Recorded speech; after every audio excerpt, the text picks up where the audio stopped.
So in the last video, I talked about the importance of grant writing, the ability to secure external funding to run a research program.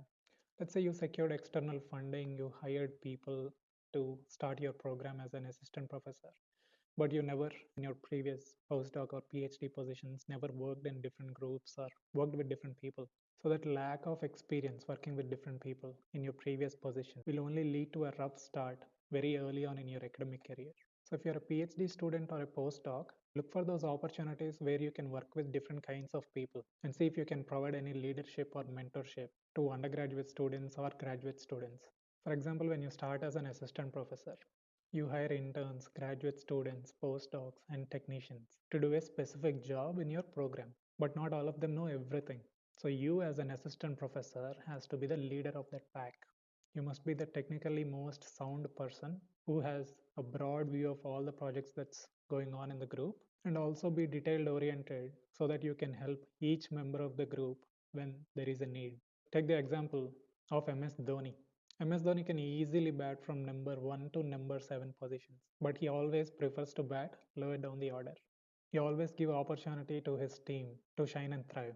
But whenever the team is in trouble, he steps up and deliver results for them. And he has been consistent about it all through his career. Now what happens? Whoever wins the game for you in CSK, most of the credit goes to MS Dhoni because he built that kind of culture.